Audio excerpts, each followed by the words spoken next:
From the peaceful Chesapeake Bay with its blue crabs to the colossal snow crabs 1,300 feet deep under the Bering Sea. Today, we're heading to the US to learn how billions of crabs are harvested, processed, and exported here.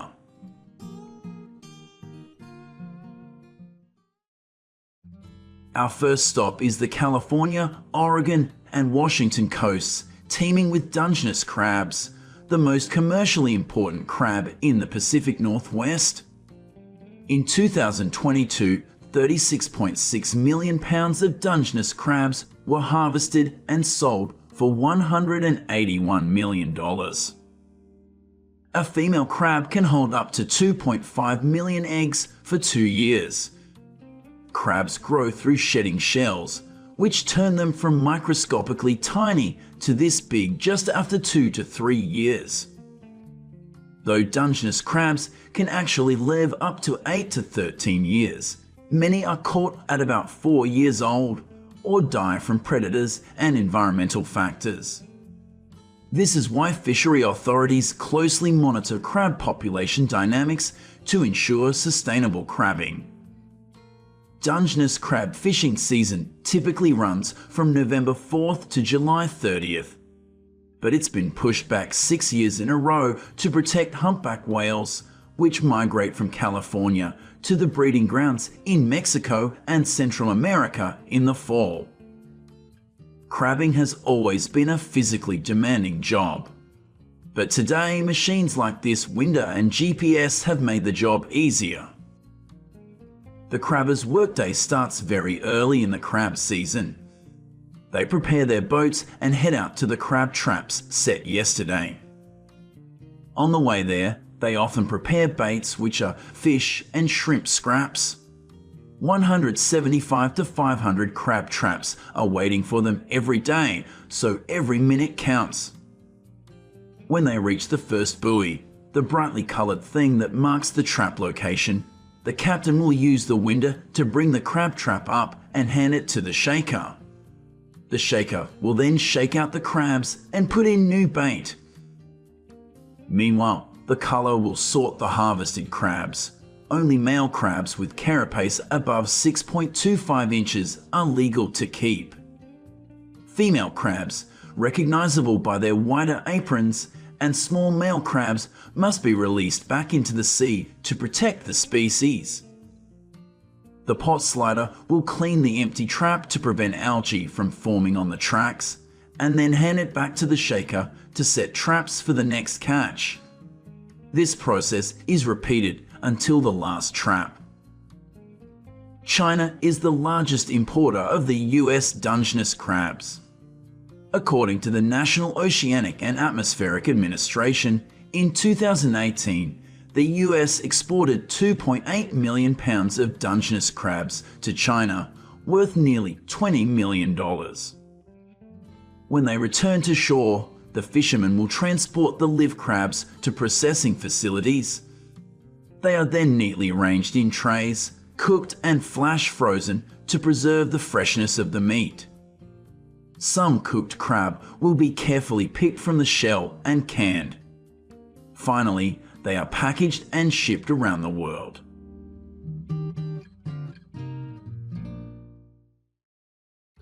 Though hard-shelled Dungeness crabs are prized for their succulent and buttery meat, many people throw away their soft-shell counterparts because they taste like bland jelly. But for these crabs, it's a different story. These soft-shell blue crabs have made it a household name in the seafood market since the 1800s.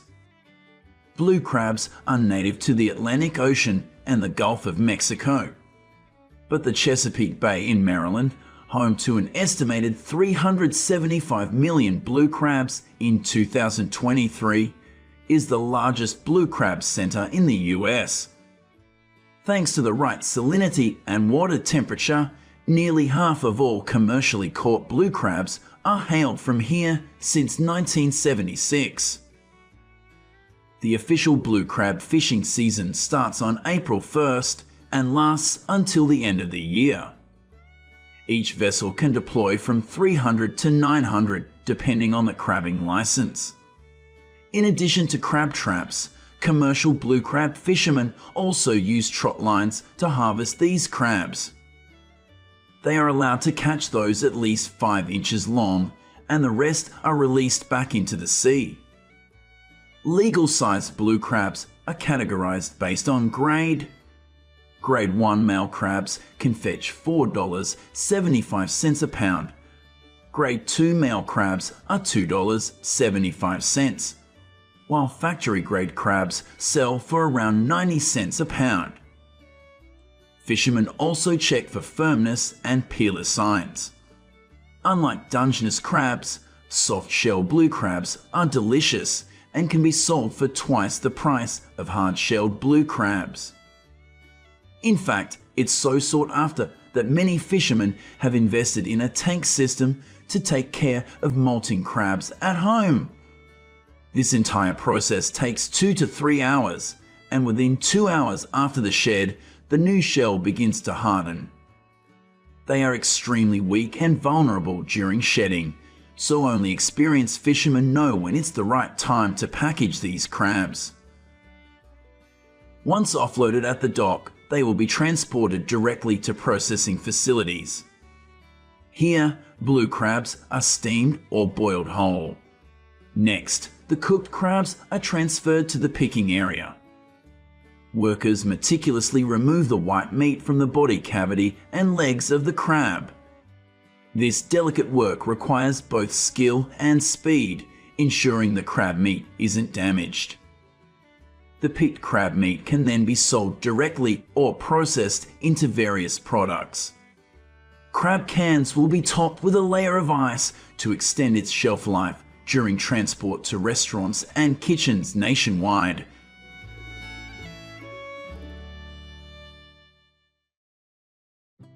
These are snow crabs.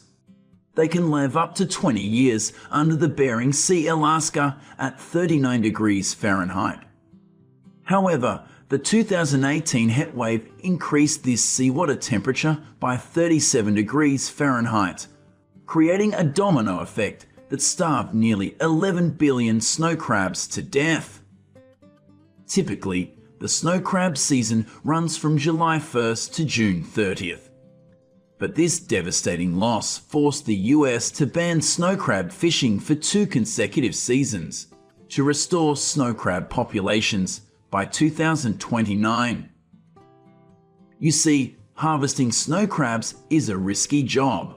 It is ranked as one of the most dangerous professions in the US. But it generates more revenue than other crab fisheries, bringing in at least $150 million annually from 2012 to 2021. Additionally, since females can only carry up to 100,000 eggs at a time, snow crab fishing regulation is even stricter. In 2020, each vessel was allowed to catch a maximum of 45 million pounds of snow crab, but the catch quota is set annually based on the current snow crab population. Giant snow crab traps baited with herring, mackerel, or squid are thrown into the sea in the morning. After a day lying on the cold seabed, the fishermen pull the traps back onto the boat. Only male crabs with carapaces at least 3.8 inches wide, a size that takes them at least 7 years to reach, are legal to keep. That's why a minimum mesh size of 5.3 inches is set, to make sure females and undersized male crabs can return alive to the ocean. After sorting, the caught crabs are immediately placed in tanks of cold seawater to stay fresh, otherwise they must be frozen within 1 hour or they will spoil.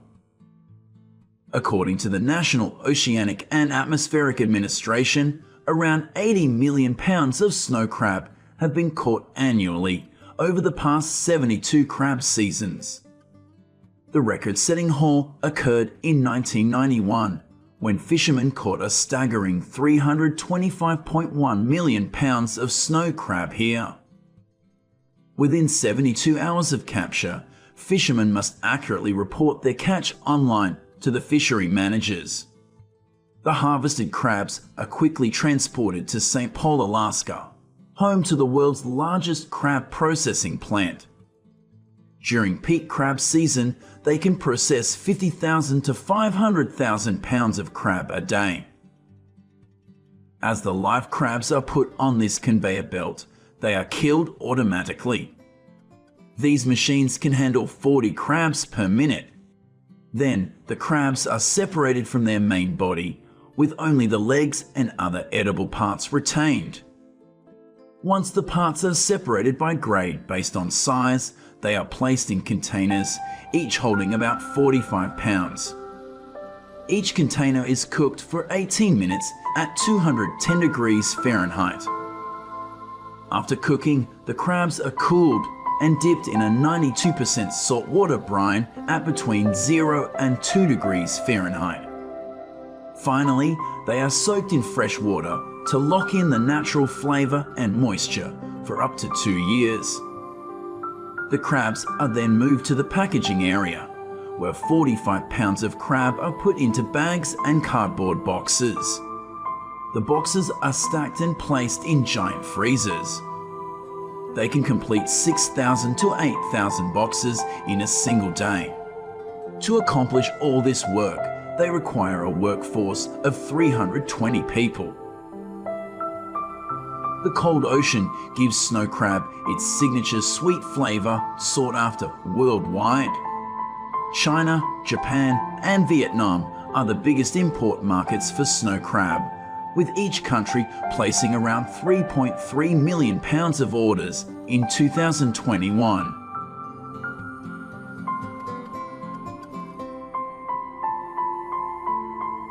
Hello, my friends. During the winter holidays, this is a good time to consider a table full of hearty oyster dishes. Oysters have held an important place on our dinner tables for centuries. But have you ever been curious about their origin? In today's video, we learn how American fishermen produce millions of pounds of oysters each year.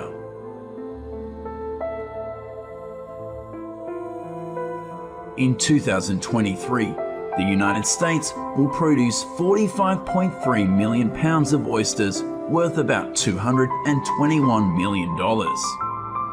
Oysters are typically produced in one of 3 different ways: natural, managed, and farmed. Natural oysters grow and reproduce without human intervention and are generally available for harvesting by anyone with the appropriate license. In contrast, managed oysters are monitored by harvesters, who periodically scrape the layers to reduce aggregation. For farmed oysters, fishermen often use traditional methods. They transport immature oysters to artificial beds where they continue to grow. In many parts of the world, oysters are grown on lines or in tanks, and this method is now being adopted in some regions of the United States. In eastern North America, oyster farming efforts began a century ago to restore over-harvested oyster beds and improve yields. Oysters spawn in the summer when the water warms. This is the beginning of the oyster farming cycle, where fishermen will collect microscopic larvae. They provide a place for young oysters to settle and grow. Specifically, these oysters were purchased from Fisher's Island hatcheries and carefully managed in a nursery environment. The nursery is the intermediate stage for oysters to grow from 0.5 inches to nearly 1 inch. At this time, they will be introduced to farms, live in open water, and they will grow to market size. When they reach 1.5 inches, fishermen will transfer them to bags to fatten them up for the winter. Raise livestock but do not need to provide food.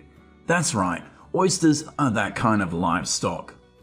They can develop on their own without needing too much support from humans.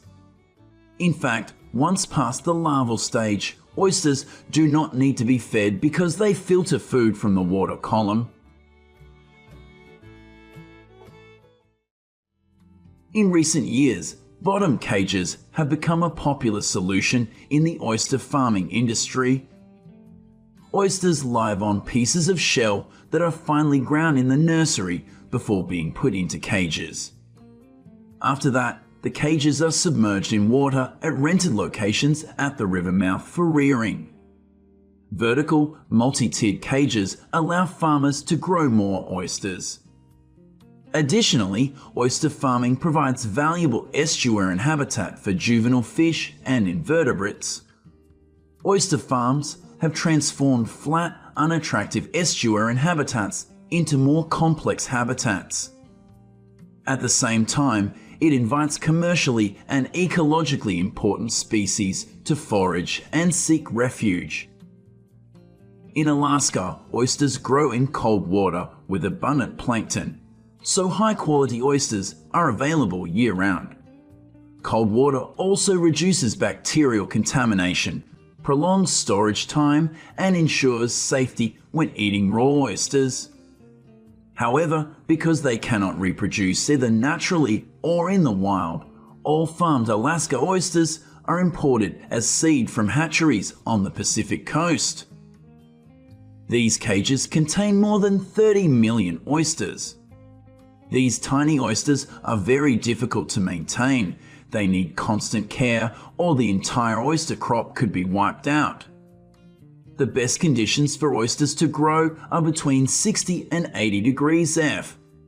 Before oysters spawn, farmers will control the temperature in the water tank to prepare them for the best environment. When oysters spawn, they release eggs and sperm directly into the water. After being put into the tank, they turn into larvae. About 1 billion oysters are born in these tanks each year. After placing baby oysters in nets, fishermen will anchor them in the ocean or on the beach. Here, oysters feed by filtering naturally occurring plankton in the water. During this period, farmers also regularly monitor the weather, because if there is too much rain, it will dilute the salinity in the water and affect the oysters. Depending on the type of cage, fishermen have a way to allocate the number of oysters accordingly. Oyster farmers with many years of experience often redistribute the number of oysters in the cage when the oysters reach average size. They want to reduce the quantity so they can achieve high quality before they reach the market. By removing oysters from high-density cages, about 85 to 90 oysters per cage. Then the farmer divides it equally among 3 different cages. The oysters return to the cages with more space to move and grow better. As the cold grey dusk begins to creep across the calm river, fishermen are trying to remove the layer of sand around the oyster shells and return them to the sea. They believe that the cleaner they keep them, the more water will flow into that shell. It takes about 18 to 36 months for oysters to grow to market size. After 6 months, the cage is removed from the water and the oysters are taken to the production facility. Here, machines will sort them by size. Those that meet standards are exported to the market, while the remaining small oysters will be released into the sea. Potential sites for oyster farms need to have good tides so that food can be easily transported to the site and waste discharged into the ocean. Of course, oyster farms must be close to seafood distribution markets. Weaving along the icebergs, the boat entered the oyster farming area. They pulled the oysters out in the 7-degree cold. The harvesting process was harsh, but also filled with pride, because they kept the area supplied during the winter. Farmers quickly brought the oysters to market so that when people ate the oysters, they would feel a little taste of the Maine coast. Similar to Maine, in Arcachon Bay, oyster farming is a part of daily life for locals. Oyster farmers will take you to their oyster beds to flip the bag of oysters, then release them into the water or harvest them. Sounds easy, right? But in reality, this work is quite difficult. Oyster farmers have to spend hours underwater, rotating the oyster cages manually. Some oyster farmers have used technology to do this effectively. This idea also allows farmers to harvest more easily. They just stand on the boat and open each cage one by one. After decades of processed oysters, eating fresh oysters in the shell is increasingly popular. Like wine, oysters are famous for taking on the characteristics of the surrounding climate. So that's great if you live in New England and love oysters. New England oysters grow from cold, fertile waters, which gives them a particularly pleasant, umami-filled flavor. Now let's go on a journey to catch these natural oysters. At about 5:30, when it was not yet dawn, he set off, deciding to follow the GPS to look for oyster beds to exploit. Similar to a gentle warm-up, before the sun even appeared, he harvested the first batch of oysters. The work went on continuously until about 12 o'clock. He drove the boat back and sold them. Interestingly, oysters cannot move. Not a jot. They float down the stream, cling to rocks, and stay there for life, if all goes well.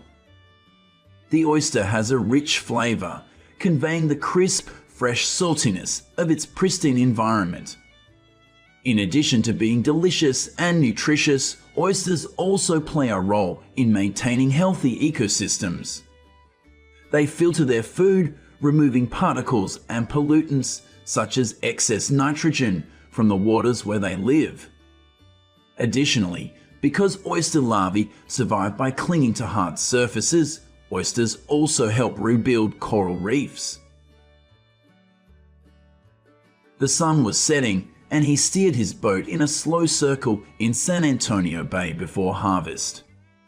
Fishermen began pulling up traps, chopping small blocks of oysters with axes and sorting them right on the boat. They make most of their money in a year by harvesting oyster reefs. In April, the oyster season ends with exciting activities.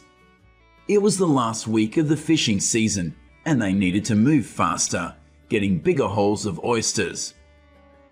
In 2023, the state allowed each oyster boat to haul about 50 bags or crates per day. They must implement that quota to protect markets and resources. Unlike oyster farming, oyster fishing is based on luck. Natural oysters will also not have the same appearance and size as farmed oysters. But in return, oysters grown in a natural environment bring a different flavor. At the same time, fishermen do not have to spend huge costs on raising livestock.